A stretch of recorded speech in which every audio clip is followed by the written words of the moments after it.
भांगिया सिना मु चली आसिली तपस्या किए भांगिब यही समय पंडित मंडली कौन हला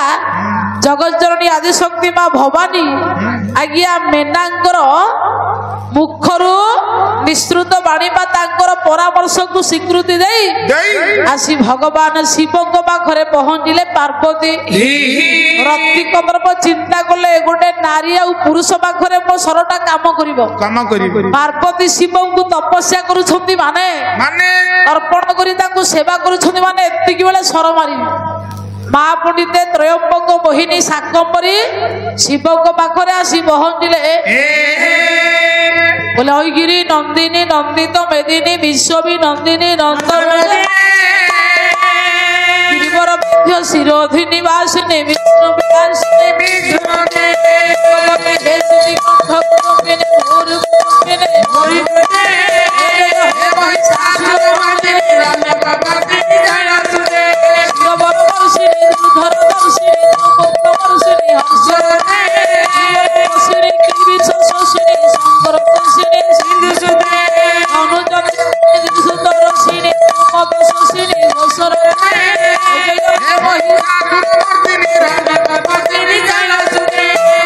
पहुंचले पंडिते माँ श्री शिव पाखरे भगवान शिव पंडित टाणिला आज्ञा सर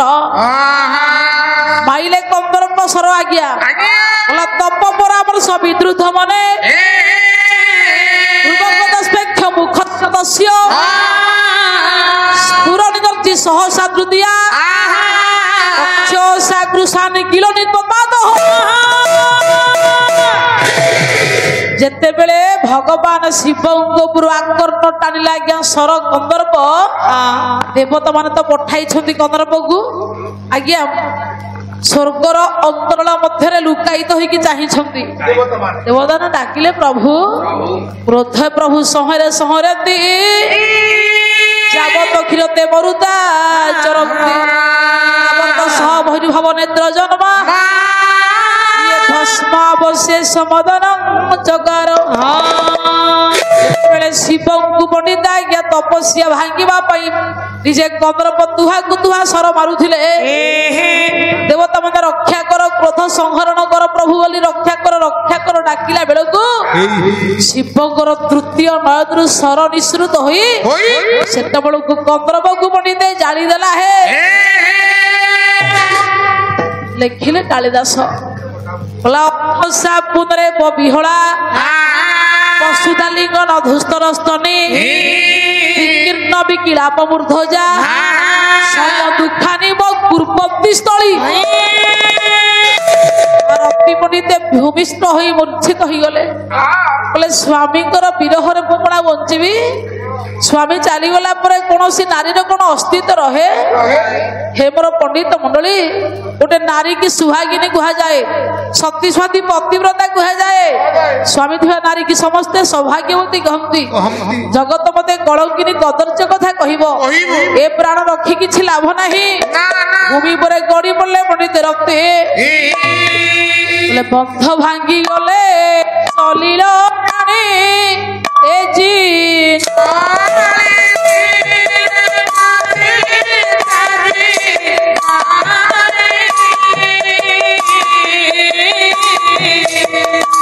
द्रौपदी जाने पड़ाई